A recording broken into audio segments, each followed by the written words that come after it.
NCDC records 182 new coronavirus cases. Federal government to use hotels, schools as quarantine and isolation centers. In international news, US state of Minnesota activates National Guard after protests over the death of a black man in police custody turned violence. Premier League to resume June the 17th.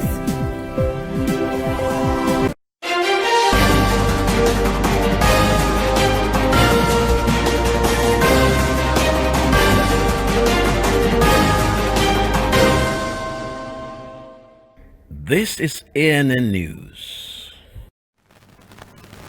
I am Olajumoke Olatunji. And the numbers keep rising. Nigeria is on her way to hitting the 10,000 COVID-19 infections benchmark. Nigeria Center for Disease Control has confirmed 182 new coronavirus cases in 15 states and the Federal Capital Territory. Lagos has not stopped recording cases in 3 digits with 111 fresh ones. Other states on the list recorded cases in double digits. Nigeria's total number of infections now stands at a whopping 8,915. 259 COVID-19 patients have died. Quite a scary milestone there. The federal government says it is planning to begin converting hotels and schools into isolation centers because of shortage of hospital beds. Minister of Health Dr. Osagie Ehanire said this on Thursday during the Presidential Task Force briefing. He also said Nigeria needs more bed spaces to level up the mounting population of patients to avoid horrific scenes of shortage of bed spaces experienced in other parts of the world. Ehanire confirmed risk of COVID-19 deaths are higher with persons with existing health conditions like hypertension, diabetes, and non-communicable diseases. Meanwhile, Minister of Information and Culture Lai Mohammed also said at a briefing, no ventilator has arrived in Nigeria as earlier promised by U.S. President Donald Trump.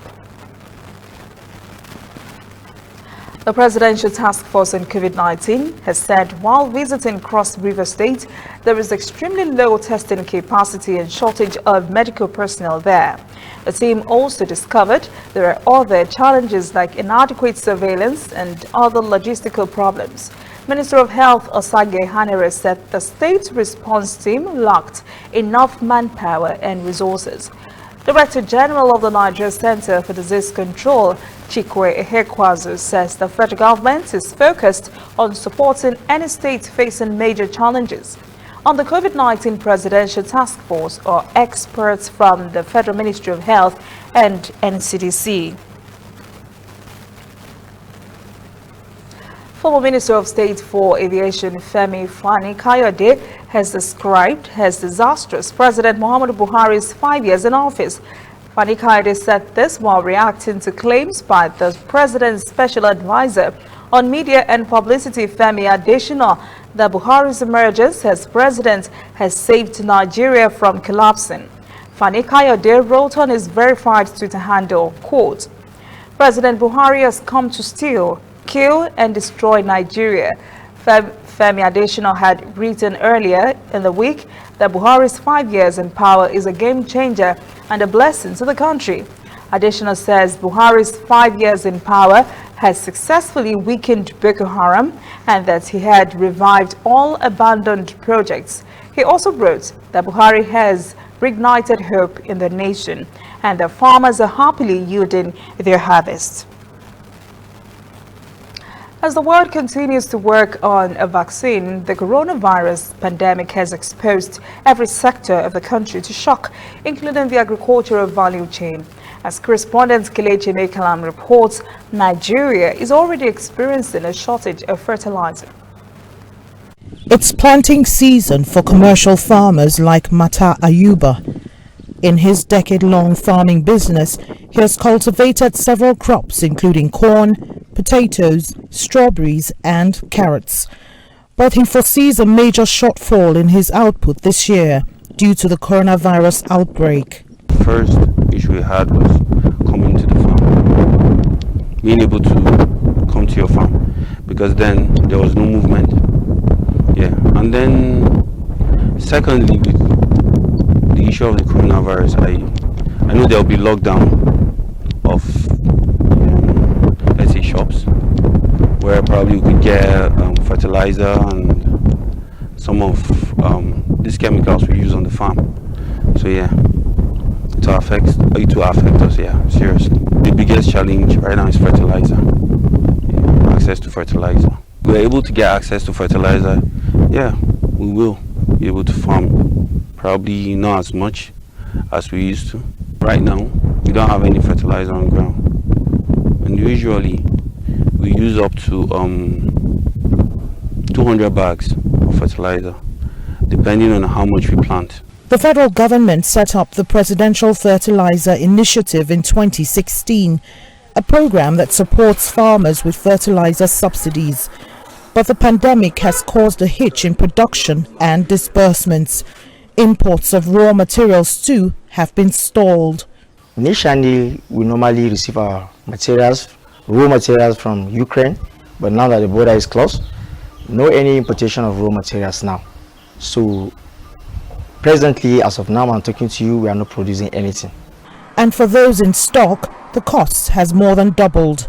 If we, the farmers, are not able to get fertilizer,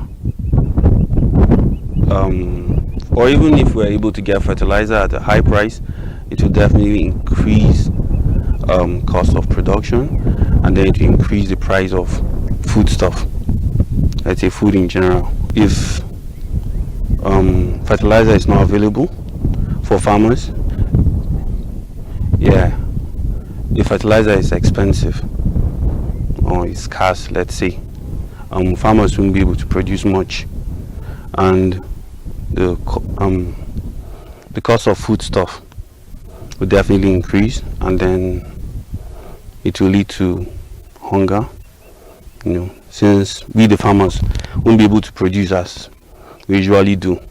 So people will definitely go into hardship. The agricultural sector is one of Nigeria's main focus of diversifying the oil-dependent economy. The sector contributes 22.12% to the national GDP. Data from the Food and Agricultural Organization projects that 7 million Nigerians across 13 states will experience food shortage this year. But farmers envisage it could be even worse. Coming up, African stories.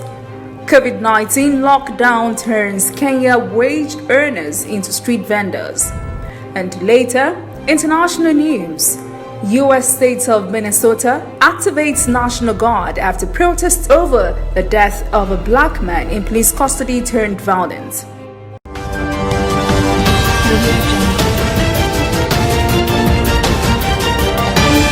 You are watching ANN. Somewhere in the world, every second of the day, news is happening.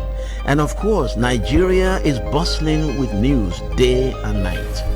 That is why ANN doesn't sleep. Our eyes are peeled, wide open, so no story escapes our radar. We stay abreast of world events and happenings at home. We keep you up to the minute in the world of sports. We give you information to stay on top of your investments and all the hard facts you need to navigate your day. If you miss us on air, you can keep up to date on our website and on our social media platforms, Twitter, Instagram, and Facebook at ANN Africa TV. We are ANN, African News Network. We do news right in a truly African spirit. Welcome back. This is ANN News. The African continent has recorded more than 129,000 coronavirus cases. Latest data by the African Center for Disease Control on COVID-19 in Africa and Johns Hopkins University show there are now 129,452 COVID-19 cases, including 3,792 deaths. All 54 countries in Africa have recorded an infection. South Africa has the highest number of infection with more than 27,000 cases reported so far, followed by Egypt with more than 20,000 cases. Ghana, Nigeria, Algeria and Morocco are seeing increases but below 10,000 cases each. Governments are now imposing a range of prevention and containment measures against the spread of the virus as economies reopen. Like many African countries, the COVID-19 lockdown has presented harsh conditions for millions of workers. Many wage earners in Kenya who were used to regular income have now found themselves without jobs. Many have now resorted to various means of making a living, some even becoming street vendors. Correspondent Robert Nagida has the story. For weeks, local dailies have carried stories of economic hardship brought by partial lockdowns and movement restrictions in East Africa's largest economy. It's forced many to look for alternatives in order to survive. Nowhere is that more evident than at this makeshift market that sprang up over the last few weeks in this affluent neighborhood in Nairobi. Virtually everyone you see selling goods here was doing something different to earn a living before COVID-19. Selling fruits and vegetables from the back of this 25-year-old Volvo is what Florence Waithera now depends on as her main source of income. Her immediate former boss lent her the vehicle to operate the business after she was sent home on compulsory leave. They told me instead stay home, inside the house, they will offer the car so I can come and sell it. Next to her is Martin Dunge, a public transport operator. Social distancing guidelines have cut his revenue by half. So now, in place of passengers, he sells pineapples. The passengers which are supposed to be inside or to be carrying have been already reduced because of the space, of the spacing. So you find that this car is not making, or it's not meeting its target. And that's why you find me selling the fruit, since you find that if I'm even making more. According to the International Labour Organization, in March, more than 4 out of 5 people, about 81% in the global workforce of about 3.3 billion, were affected by full or partial workplace closures. In Kenya, the president says 500,000 jobs could be lost if the pandemic persists throughout the year. Despite the government's stimulus package to cushion small-medium enterprises, Julius Mbogo, who operated a car hire and tour company before COVID-19, now sells fruits from his vehicle. He has little faith of an economic recovery this year. I think it will improve anytime soon because now this pandemic is for us to know how to live with it. Meanwhile, with no rent to pay for space or license fees, the number of vehicles with boot sales increases by the day. On this day, I counted at least 64 vehicles on this road alone. Billions of dollars annually pour into Africa from the continent's diaspora. The World Bank estimates remittances to sub-Saharan Africa in 2017 was $38 billion. Yesterday, we reported that remittances to Nigeria have been cut sharply by COVID-19. Today, we report the Democratic Republic of the Congo is also experiencing a sharp decline in these remittances. And correspondent Chris Okamringa has the details. The global disruption caused by the COVID-19 pandemic has affected thousands of people in the Democratic Republic of Congo. Germain Bondo is a father of 3. He used to supplement his income with money received from his relatives abroad, but the economic shutdown in Europe and other Western countries has hit him hard. We no longer get any financial assistance from our relatives in Europe and the US, so we have resorted to doing whatever job we get to survive. Most of us here in Kinshasa live from hand to mouth. It's a tough time. A World Bank report has projected a decline in remittances to Africa by 23%, which translates to $37 billion this year. The projection has been described as the sharpest fall in recent history. Financial experts have attributed the drop in remittances to the fall in wages and the loss of jobs of African migrant workers who tend to be vulnerable to many organizations' decision to downsize during such crisis. The COVID-19 pandemic has created many uncertainties for Germain and his relatives in Kinshasa. Our situation is very difficult. Our brothers living abroad haven't been working because of the lockdown, and they've stopped sending us money that used to help us a lot. The DRC is facing many other development challenges, from widespread unemployment to multiple epidemics and conflict. In the past, remittances used to cushion Congolese families going through difficulties, but the coronavirus has affected all countries, creating a bleak future for many here. But despite all the difficulties, Germain Bondo and his family have chosen to support each other and live their lives one day at a time. When we return, international news. U.S. state of Minnesota activates National Guard after protests over the death of a black man in police custody turned violent. And later, sport. Premier League to resume June the 17th.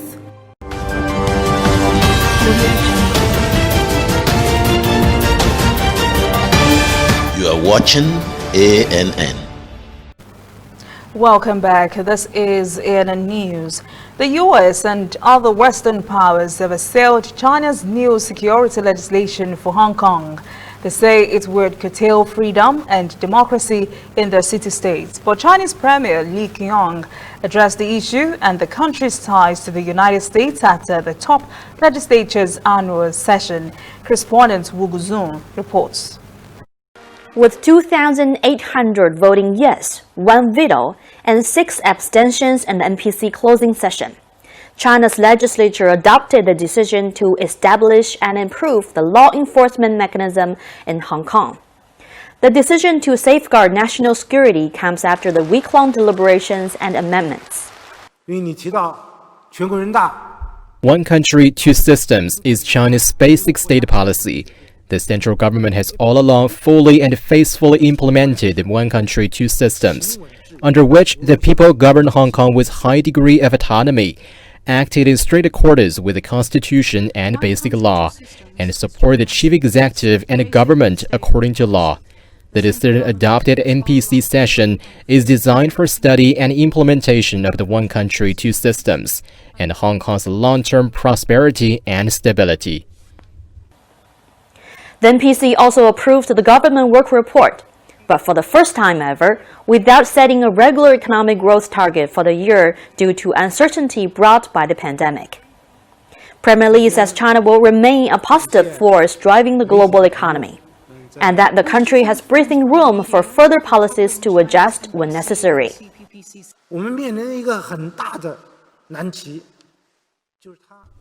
We must be creative in delivering and crafting over measures. As I said before, the measures are designed to provide vital relief to business and revitalize the market with particular focus in keeping jobs and protecting people's life. Instead of undertaking infrastructure projects, this is because big changes have been taking place in China's economic structure, where consumption is now the primary engine driving growth. The post-pandemic gathering shortened its duration through tighter arrangements and scheduling. Over the last week, lawmakers intensively reviewed and approved China's yearly plan and various legislative decisions, sending a strong signal that China's back on track after struggling with the pandemic. The NPC will prioritize public health legislation this year, placing importance on the dual effort of stabilizing the economy and strengthening regular pandemic control. The Premier says China will continue to cooperate with the world in these two aspects, by avoiding the Cold War mentality and seeking diplomacy to handle any disagreements.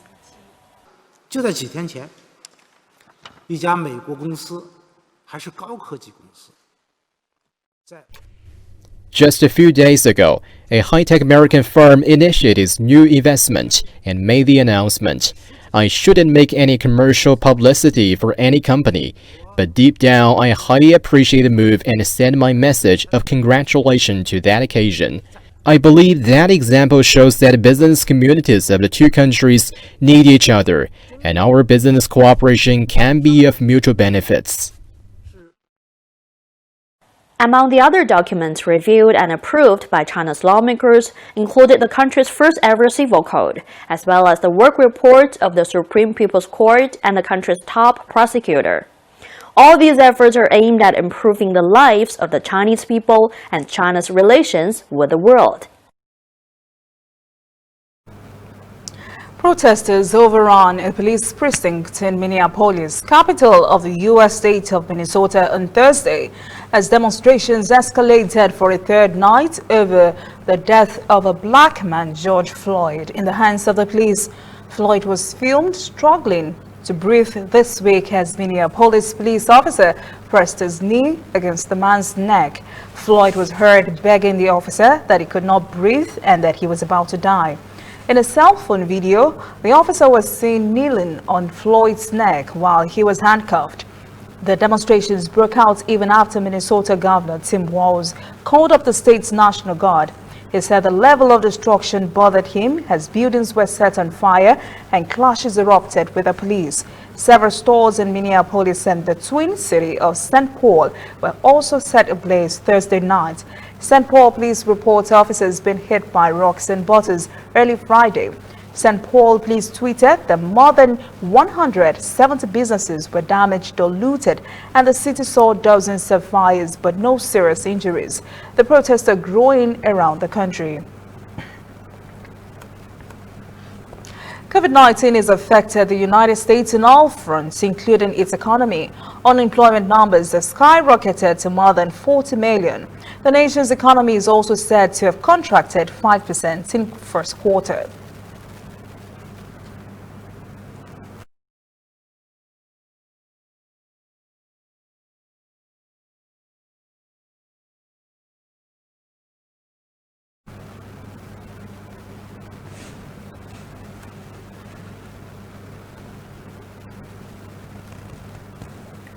As COVID-19 pandemic continues to bear down on the world, hospital capacities and medical supplies are a concern across the globe. It is of immense concern in Mexico, where there is a chronic shortage of medical supplies. And correspondent Alexia Beverstock has the story.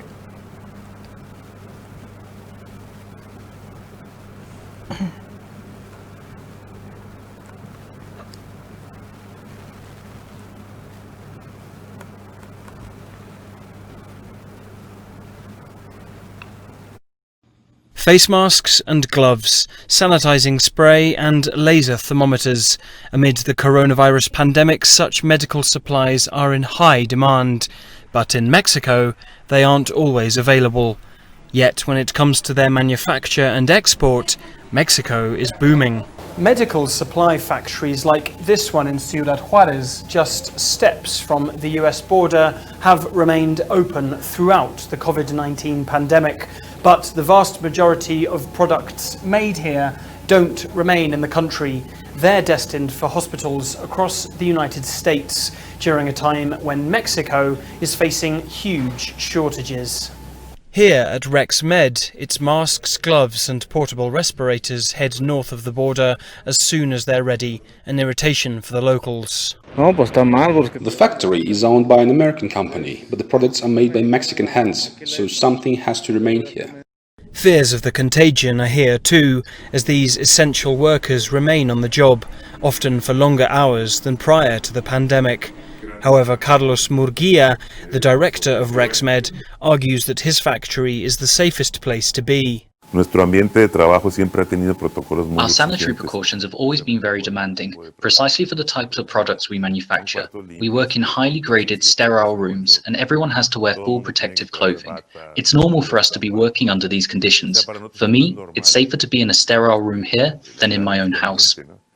Indeed, business is booming, and Carlos says his home country is benefiting as a result. Demand has grown so much that we are increasing our factory size and production capacity, and that is allowing us to leave some of our products in Mexico, which we never did before the pandemic, while still meeting our orders from the US.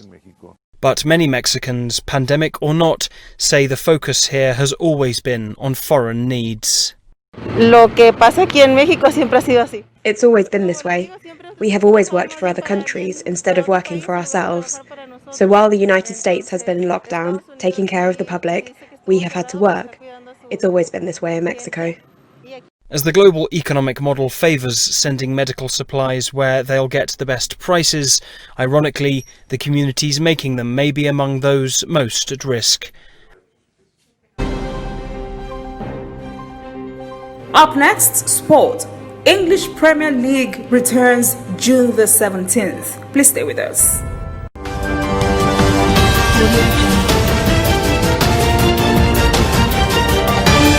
You are watching ANN.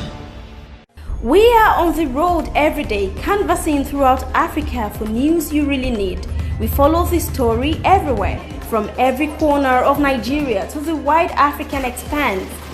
We bring you what's making headlines. We connect you with news you can use.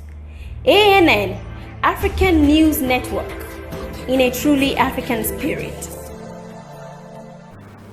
Welcome back. This is ANN News in Sport. It has been confirmed that Chinese club Shanghai Shenhua will allow Odion Ighalo to remain at Manchester United until January, when he would have to sign a new contract with the Chinese club. Ighalo's contract with Manchester United was set to expire next Monday. The Chinese side has insisted Ighalo must return to China ahead of the start of the new Chinese Super League season, tentatively set for the end of June.